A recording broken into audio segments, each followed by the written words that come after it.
നിന്റെ തകർച്ചയെ ദൈവം മാറ്റുക മാത്രമല്ല, നിന്റെ മരണക്കിടക്കെ മാറ്റി എഴുതുന്ന ഒരു ദൈവപ്രവൃത്തി നിന്നിൽ വെളിപ്പെടും.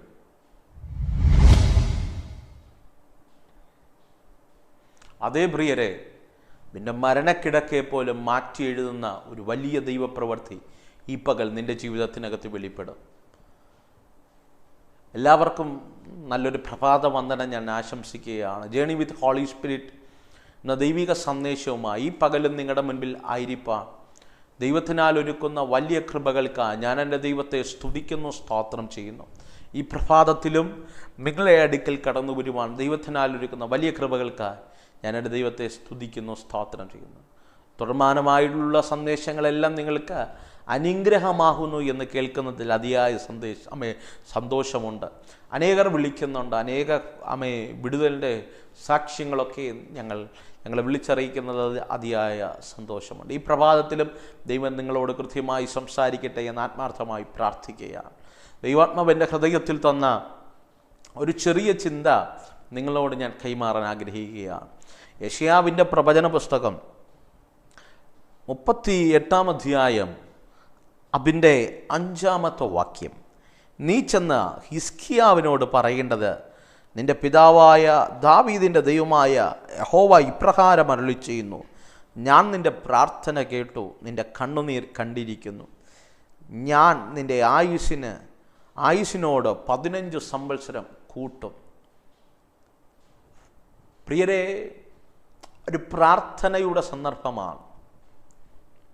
അല്ലെങ്കിൽ ഒരു രാജാവ് ദൈവസന്നിധിയിൽ കരയുന്ന പ്രാർത്ഥനയുടെ ഒരു അധ്യായമാണ് 38 എന്ന് പറയുന്നത്. അതിൻ്റെ പശ്ചാത്തലമൊക്കെയും നമുക്ക് വ്യക്തമായി അറിയാവുന്നവരാണ്. പക്ഷെ അതിനകത്ത് ദൈവം തന്നൊരു ചെറിയ ചിന്ത ഞാൻ നിങ്ങളോടിങ്ങനെ കൈമാറട്ടെ.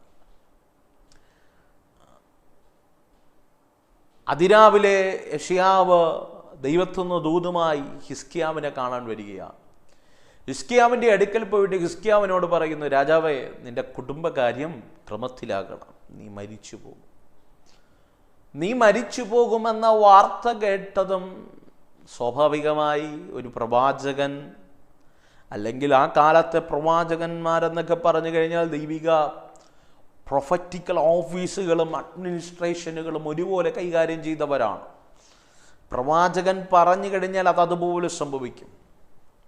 അതുകൊണ്ടാണ് ഏലിയാവ് പറഞ്ഞത്, ഞാൻ പറഞ്ഞിട്ടല്ലാതെ ഈ ആണ്ടിൽ മഞ്ഞോ മഴയോ പെയ്യത്തില്ല. ഏലിയാവ് പറയാണ്ട് അവിടെ ഒന്നും സംഭവിച്ചിട്ടില്ല, നിശ്ചലമായി പോയി, വരൾച്ച വെളിപ്പെട്ടു. അതാണ് ആ ശുശ്രൂഷയുടെ പ്രവാചക ആത്മാവിൻ്റെ വലിയൊരു തലങ്ങൾ നമുക്ക് പഴയ നിയമത്തിനകത്ത് കാണാൻ കഴിയും. അതുപോലെയാണ് യെശയ്യാവിനെ സംബന്ധിച്ചിടത്തോളം 6-ാം അധ്യായത്തിനകത്ത് ദൈവാത്മാവിൽ നിറഞ്ഞവനാണ്.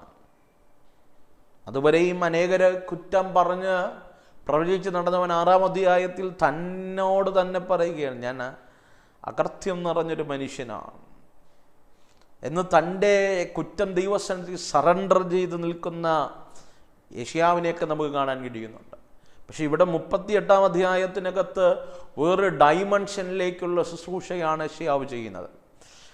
ശുശ്രൂഷ എന്ന് പറയുന്നത് ഇസ്രായേലിൻ്റെ രാജാവായ ദാവീദിൻ്റെ സിംഹാസനത്തിൽ ഇരുന്നു വരുന്ന ദാവീദിൻ്റെ തലമുറകളിൽപ്പെട്ട ഹിസ്കിയാവ് എന്ന് പറയുന്ന ശക്തനായ ഒരു രാജാവ്. ഹിസ്കിയാവിനെ പറ്റിയൊക്കെ പറയുന്നത് യൗവനത്തിൽ അവൻ രാജസന്നിധിയിലേക്ക് കടന്നു. അവൻ ശക്തനായ രാജാവാണ്, ദൈവത്തെ നന്നായി സേവിച്ചൊരു മനുഷ്യൻ രാജസിംഹാസനത്തിൽ ഇരിക്കുകയാണ്. ഹിസ്കിയാവിനോട് ചെന്ന് പറയുകയാണ്, നിന്റെ കുടുംബകാര്യം ക്രമത്തിലാകണം, നീ മരിച്ചു പോകും എന്ന് ശക്തനായ പ്രവാചകൻ പറയുമ്പോൾ ഹിസ്കിയാവ് ചെയ്തത്, യെശയ്യാവിനോട് പറയുകയല്ല, ഹിസ്കിയാവ് ചെയ്തത് അവൻ്റെ കിടക്കയിൽ കിടന്നുകൊണ്ട് അവൻ തല ചുമരിനോട് ചേർത്തു. കിടക്കയിൽ കിടന്നുകൊണ്ട്, ആ കെട്ടിലിൽ കിടന്നുകൊണ്ട് അവൻ്റെ തല ചുമരിനോട് ചേർത്തു. ദൈവസന്നിധിയിൽ 1-2 കാര്യങ്ങൾ പറയുന്നുണ്ട്. അവൻ ഇന്നലകളിൽ ദൈവസന്നിധിയിൽ വിശ്വസ്തനായി നിന്ന ഇന്നലകളുടെ ജീവിതം ദൈവസന്നിധിയിൽ ഒന്ന് വിവരിക്കുന്നുണ്ട്. ഞാൻ ചോദിക്കട്ടെ, ഇന്നലകളിൽ ദൈവസന്നിധിയിൽ വിശ്വസ്തയോടെ നിന്ന് എന്തെങ്കിലും നമ്മുടെ ജീവിതത്തിൽ പറയാനുണ്ടോ?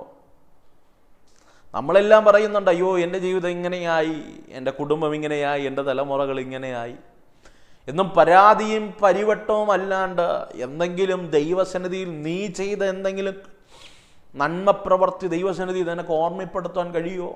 അങ്ങനെ എന്തെങ്കിലും ഉണ്ടോ? അങ്ങനെ ഉള്ളവർക്കായി ഞാൻ എൻ്റെ ദൈവത്തെ സ്തുതിക്കുന്നു. ഹിസ്കിയാവ് മരിച്ചു പോകുമെന്ന വാർത്ത കേട്ടപ്പോൾ അവൻ ദൈവസന്നിധിയിൽ ഓർമ്മപ്പെടുത്തുകയാണ്, എൻ്റെ പിതാക്കന്മാരെ പോലെയല്ല ഞാൻ, എൻ്റെ പിതാക്കന്മാർ പോലെയല്ല ഞാൻ എൻ്റെ ദേശത്ത് ഞാൻ രാജാവായി വന്നതിന് ശേഷം ഒരു അന്യാരാധനകളെയും ഞാൻ പ്രോത്സാഹിപ്പിച്ചിട്ടില്ല, ഒരു മിഥ്യാമൂർത്തികളെയും ഞാൻ വച്ചിരുന്നിട്ടില്ല. ഹിസ്കിയാവിൻ്റെ ചരിത്രമൊക്കെ പഠിച്ചു കഴിഞ്ഞാൽ കാണാൻ കഴിയുന്നുണ്ട്, ഹിസ്കിയാവ് രാജ്യഭരണം ഏറ്റെടുത്തപ്പോൾ ഹിസ്കിയാവ് ആദ്യം ചെയ്തത് ദേശത്തിലെ സകല മിഥ്യാമൂർത്തികളെയും അവൻ സംഹരിച്ചു കളഞ്ഞു, സകല അന്യദേവങ്ങളെയും ദേശത്തുനിന്ന് തുടച്ചു മാറ്റി എന്ന് പറഞ്ഞാൽ അവൻ സത്യദൈവത്തെ ആരാധിക്കണമെന്ന് ജനത്തോട് ആഹ്വാനം ചെയ്ത ശക്തനായ ഒരു രാജാവ്. യൗവനത്തിൽ ദൈവസന്നിധിയിൽ വിശ്വസ്തയോടെ നിന്നവൻ, ദൈവിക കാര്യങ്ങൾക്ക് പ്രാധാന്യതയോടെ നിന്നവൻ. ഞാൻ ആത്മാവിൽ ഞാനിങ്ങനെ പറയാം, പ്രിയരെ, ദൈവസന്നിധിയിൽ ഇന്നലകളിൽ നീ ചെയ്ത ചെറുതും വലുതുമായ പ്രവർത്തികൾ ഒരുപക്ഷെ നീ മറന്നു പോയാലും ദൈവം മറക്കില്ല കേട്ടോ. അവൻ്റെ ദിനവൃത്താന്ത പുസ്തകത്തിനകത്ത് ദൈവം എഴുതി വച്ചിട്ടുണ്ട്. ഒരുപക്ഷെ ഒരു തുള്ളി, ഒരു ഗ്ലാസ് വെള്ളമായിരിക്കാം ദൈവഭക്തന്മാർക്ക് ദൈവമക്കൾ വീട്ടിൽ വന്നപ്പോൾ നീ കൊടുത്തത്. അതുപോലും എൻ്റെ ദൈവം മറന്നു കളയുന്നവനല്ല. വിശ്വസിക്കണം. രാജസന്നിധിയിൽ ഇരിക്കുമ്പോൾ ഹിസ്കിയാവ് ഇന്നലെ ചെയ്തതിന് എല്ലാം എൻ്റെ ദൈവം ഓർത്തു വയ്ക്കുകയാണ്. ഹിസ്കിയാവ് ഓർമ്മപ്പെടുത്തുകയാണ്, രാജകൊട്ടാരത്തുനിന്ന് ഇറങ്ങി യെശയ്യാവ് പോകുന്നതിന് മുമ്പ്, എൻ്റെ ഭാഷയിൽ പറഞ്ഞാൽ രാജകൊട്ടാരം വിട്ട് യെശയ്യാവ് പുറത്തേക്ക് ഇറങ്ങുന്നതിന് മുമ്പ് ദൈവത്തിൻ്റെ അരുളപ്പാട് വീണ്ടും ഉണ്ടായിട്ട് പറഞ്ഞു, നീ പോയി തിരിച്ചു പോകണം. നീ പോയി പറ ഹിസ്കിയാവിനോട് അവൻ്റെ പ്രാർത്ഥന ഞാൻ കേട്ടുവെന്ന്. ഈ പകൽക്കാലം ദൈവാത്മാവ് നിങ്ങളോട് പറയുക, ഏതൊക്കെ തകർച്ചയും ഏതൊക്കെ ഉടച്ചിലും ഇനി മരണമല്ലാതെ ദൈവദാസനെ ഒരു പോം വഴിയില്ല. ഈ രോഗം എന്നെ കൊണ്ടേ പോകത്തുള്ളൂ, ഈ രോഗം എൻ്റെ തലമുറയെ കൊണ്ടേ പോകത്തുള്ളൂ. ഞങ്ങൾ തകർന്നു പോകുമോ? ഞങ്ങളുടെ മിനിസ്ട്രി തകർന്നു പോകുമോ? ഞങ്ങളുടെ കുടുംബം തകർന്നു പോകുമോ? ഞങ്ങളുടെ ജീവിതം ഇങ്ങനെയൊക്കെ തീർന്നു പോകുമോ? ഞങ്ങൾ ഇങ്ങനെയൊക്കെ അവസാനിക്കാനാണോ ഞങ്ങളെ വിധിച്ചത്? ഞങ്ങളുടെ ജീവിതത്തിനകത്ത് ഇങ്ങനെയൊക്കെ ആണോ? 100 ചോദ്യങ്ങളുമായി ഏതൊക്കെ രോഗാവസ്ഥയിലിരുന്ന് ഏതൊക്കെ ശബ്ദം കേൾക്കുന്ന ആരോടൊക്കെയോ ദൈവാത്മാവ് ഇങ്ങനെ ഒരു ദൂത് കൈമാറുക, കുഞ്ഞേ, നിന്റെ കൂടെ ആരും കണ്ടെന്ന് വരത്തില്ല. ഒരുപക്ഷെ ഏതോ ആശുപത്രിയിൽ വരാന്തയിൽ ഇരുന്നായിരിക്കാം ഈ സന്ദേശം കേൾക്കുന്നത്, ഏതൊക്കെ ആശുപത്രി റൂമിനകത്തിരുന്നായിരിക്കാം ഈ സന്ദേശം കേൾക്കുന്നത്. അത് അല്ലെങ്കിൽ ഏതോ റൂമിനകത്ത് ഒറ്റപ്പെട്ട ഏതോ രോഗാവസ്ഥയിൽ ഇരുന്നായിരിക്കും സന്ദേശം കേൾക്കേണ്ടത്. ഈ പകൽക്കാലം ദൈവത്തോട് പറ, കർത്താവ്, ഇന്നലകളിൽ ഞാൻ ദൈവസന്നിധി നിന്നത് നീ എന്നോടൊന്ന് ഓർക്കണമേ. എൻ്റെ ജീവിതത്തിനകത്ത് ഞാൻ നിനക്ക് വേണ്ടി നിന്നതൊന്ന് ഓർക്കണമേ. ഇന്ന് പകൽക്കാലം ഇന്നലകളെല്ലാം ദൈവത്തിന് എതിരായി ജീവിച്ചെങ്കിലും ഈ പകൽക്കാലം ദൈവത്തോട് പറ, കർത്താവ്, ഇന്നലകൾ വന്നുപോയ പിഴവുകളെ, വന്നുപോയ തെറ്റുകളെ നീ എന്നോടൊന്ന് ക്ഷമിച്ച ഈ പകൽക്കാലം എന്നെ ഒന്ന് ഓർക്കണമെന്ന് പറഞ്ഞാൽ നിന്റെ ജീവിതത്തിനകത്ത് നിന്റെ മരണക്കിടക്കെ മാറ്റി എഴുതാൻ കഴിയുന്നൊരു ദൈവപ്രവൃത്തി വെളിപ്പെടും. പ്രിയരെ, ഈ സന്ദേശം ഞാൻ കൈമാറുമ്പോൾ ആഴമേറിയൊരു രോഗസൗഖ്യം നിങ്ങളുടെ ജീവിതത്തിനകത്ത് വെളിപ്പെടുകയാണ്. ഈ സന്ദേശം ഞാൻ കൈമാറാൻ ദൈവസന്നിധിയിൽ ഇരിക്കുമ്പോൾ വ്യക്തമായ ബോധ്യത്തോടുകൂടെയാണ് ഞാൻ ഈ ദൂത് കൈമാറുന്നത്. ചില മരണക്കിടക്കകളെ ദൈവം എടുത്തു മാറ്റും. ലോകമിട്ട ചില ബൗണ്ടറികളെ ദൈവം പൊളിക്കും. ചില ആയുസ്സുകളെ ദൈവം ദീർഘമാക്കും. ദൈവമാണ് പ്രിയരെ ഹിസ്കിയാവിനോട് പറഞ്ഞ നീ മരിക്കുമെന്ന് എന്ന് പറഞ്ഞാൽ ദൈവത്തിൻ്റെ വാക്ക് പോലും അവൻ്റെ പ്രാർത്ഥന കൊണ്ട് മാറ്റാൻ കഴിഞ്ഞെങ്കിൽ ഈ പകൽക്കാലം ആത്മാവിൽ ഞാനൊരു ദൂത് കൈമാറാം. ദൈവം പറഞ്ഞതുപോലും ദൈവം ദീർഘമാക്കി തരുന്നവനാണ്. ദൈവത്തിൻ്റെ വാക്കിനെപ്പോലും ചലിപ്പിക്കാൻ ശക്തിയുള്ളതാണ് നിന്റെ പ്രാർത്ഥന. ദൈവത്തിൻ്റെ തീരുമാനത്തെപ്പോലും ചലിപ്പിക്കാൻ ശക്തിയുള്ളതാണ് നിന്റെ മടങ്ങി വരുവും പ്രാർത്ഥനയും. ജോന പോയി പറയുകയാണ്, നിനവെ നശിപ്പിക്കും, നിനവേ ഉന്മൂലനാശം സംഭവിക്കും. നിനവയിലെ രാജാവ് മുതൽ സകല വ്യക്തികളും 3 ദിവസം രട്ടിലും വെണ്ണീരിലും ഇരുന്ന് കരഞ്ഞപ്പോൾ വചനം പറയുന്നു, നിനവേ തകർക്കുമെന്ന് പറഞ്ഞ ന്യായവിധിയുടെ ദൂതിനെ കുറിച്ച് ദൈവം അനുതപിച്ചതാണ് വാക്യം പറയുന്നത്. ഈ പകൽക്കാലം നിന്റെ ജീവിതത്തിനകത്തൊരു അനുതാപമുണ്ടായാൽ, നിന്റെ ജീവിതത്തിനകത്തൊരു മടങ്ങി വരവുണ്ടായാൽ, പണ്ടൊക്കെ ദൈവദാസന്മാർ പറയുന്ന ഒരു പദങ്ങൾ ഞാൻ ശ്രദ്ധിച്ചിട്ടുണ്ട്, എൻ്റെ കുഞ്ഞുനാളിലൊക്കെ കേട്ടിട്ടുണ്ട്. ഇന്നൊക്കെ പെന്തക്കോസ്ത് സഭകൾക്കകത്തൊക്കെ അത് അന്യം വന്നുപോയി. പണ്ടൊക്കെ ഒരു വ്യക്തി രോഗിയായി വന്നു കഴിഞ്ഞാൽ ഇന്ന ഡോക്ടറുണ്ട്, നല്ലതാ, നല്ല മരുന്ന് എന്നല്ല ദൈവദാസന്മാർ പറയുന്നത്. അല്ലെങ്കിൽ ഒരു രോഗമുണ്ടെന്ന് പറഞ്ഞു കഴിഞ്ഞാൽ യേശുവിൻ്റെ നാമത്തിൽ സൗഖ്യമാകുക എന്ന് പറയുന്നതിനു മുമ്പ് അവർ പറയും, നിങ്ങളുടെ പാപങ്ങളെ തമ്മിൽ യാക്കോബിൻ്റെ ലേഖനത്തിൽ അങ്ങനെയുണ്ട്, നിങ്ങളുടെ പാപങ്ങളെ തമ്മിൽ ഏറ്റുപറഞ്ഞ് സഭയിലെ മൂപ്പനെ വിളിച്ച് എണ്ണ പൂശി പ്രാർത്ഥിപ്പീൻ, അപ്പോൾ ദീനക്കാരനൊരു സൗഖ്യം വരും എന്ന് പറഞ്ഞാൽ പാപം കൊണ്ട് വെളിപ്പെടുന്ന ചില രോഗങ്ങളുണ്ട്, പാപത്താൽ വെളിപ്പെടുന്ന ചില മരണത്തിൻ്റെ കെട്ടുകളുണ്ട്. ജീവിതത്തിൽ വന്നുപോയ പാപങ്ങൾ കൊണ്ടുവന്ന് മാമയെ അടിമയാക്കി തീർത്ത് മാരക രോഗങ്ങൾ നിന്റെ ജീവിതത്തിനകത്ത് വെളിപ്പെടാൻ സാധ്യതകളുണ്ട്. അതുകൊണ്ട് എന്ത് ചെയ്യണം? പാപത്തെ ഏറ്റുപറയണം. ഇന്നതെല്ലാം മാറി, കാലം മാറി.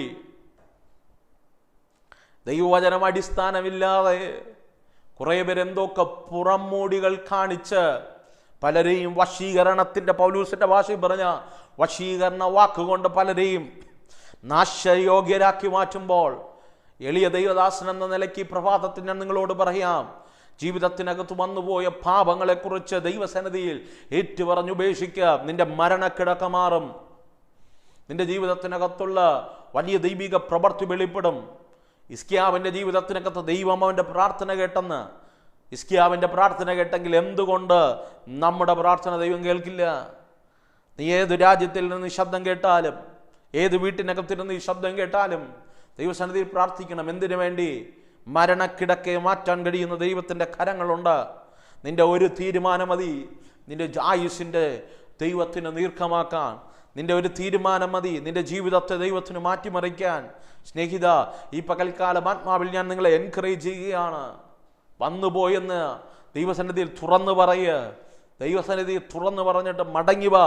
എത്രയോ നാളായി ദൈവത്തെ ആരാധിച്ചിട്ട്, എത്രയോ നാളായി ആരാധനയ്ക്ക് പോയിട്ട്, എത്രയോ നാളായി ദൈവത്തെ പാടിയിട്ട്, എത്രയോ നാളായി ദൈവസന്നിധിയിൽ ഇരുന്നൊന്ന് കരഞ്ഞിട്ട് ഈ പകൽ മടങ്ങി വാ. മടങ്ങി വരുന്നവൻ്റെ ആയുസ്സിനെ ദീർഘമാക്കുന്നൊരു ദൈവപ്രവൃത്തിയുണ്ട്. പകൽക്കാല ദൈവദാസൻ എനിക്ക് വേണ്ടി പ്രാർത്ഥിക്കണം. പ്രത്യേക രോഗികളായ ആരെങ്കിലും എന്നെ കേൾക്കുന്നുണ്ടെങ്കിൽ, നിങ്ങളുടെ പരിചയത്തിലുണ്ടെങ്കിൽ ഈ സന്ദേശം നിങ്ങൾ അവർക്ക് വേണ്ടി അയച്ചു കൊടുക്കണം. ഈ നിമിഷം ഞാൻ അവർക്ക് വേണ്ടി പ്രാർത്ഥിക്കാൻ പോകുകയാണ്. സ്വർഗീയമല്ല കർത്താവേ, ഈ നിമിഷം രോഗികളായി ഭാരപ്പെടുന്നവർ അല്ല, ഈ നിമിഷം എന്നോട് കൂടെ ചേർന്ന് പ്രാർത്ഥിക്കുന്ന ആരെങ്കിലും ഈ ശബ്ദം കേൾക്കുന്നുണ്ടെങ്കിൽ, ഹിസ്കിയാവിൻ്റെ ആയുസ്സിനെ ദീർഘമാക്കിയതുപോലെ ഈ പകൽക്കാലം ഞാൻ പ്രാർത്ഥിക്കുമ്പോൾ അവരുടെ മരണക്കിടക്കകൾ മാറ്റട്ടെ. യേശുവിൻ്റെ നാമത്തിൽ വലിയ ദൈവപ്രവർത്തികൾ വെളിപ്പെടട്ടെ, വലിയ ദൈവിക ചലനങ്ങൾ വെളിപ്പെടട്ടെ. ഇതുവരെയും ഈ തലമുറയിൽ കണ്ടിട്ടില്ലാത്ത വലിയ ദൈവപ്രവർത്തികളുടെ ചലനങ്ങൾ അവരുടെ ജീവിതത്തിനകത്ത് വെളിപ്പെടട്ടെ. അസാധാരണമായ ദൈവിക ചലനങ്ങൾ വെളിപ്പെടട്ടെ. In the name of Jesus ഞാൻ അങ്ങനെ കൽപ്പിക്കുകയാണ്. യേശുവിൻ്റെ നാമത്തിൽ യഹോവ റാഫ സൗഖ്യദായകനായി വെളിപ്പെടട്ടെ.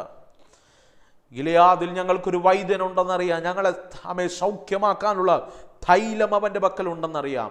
യേശുവിൻ്റെ നാമത്തിൽ ഈ നിമിഷം ഞാൻ പ്രാർത്ഥിക്കുമ്പോൾ, ഈ നിമിഷം എൻ്റെ കൂടെ ചേർന്ന് ദൈവസന്നിധി സമർപ്പിച്ച് പാപങ്ങളെ ഏറ്റുപറഞ്ഞ് ദൈവസന്നിധി നിരന്നു പ്രാർത്ഥിക്കുന്ന വ്യക്തികളുടെ ജീവിതത്തിനകത്ത് രോഗസൗഖ്യങ്ങൾ വെളിപ്പെടട്ടെ.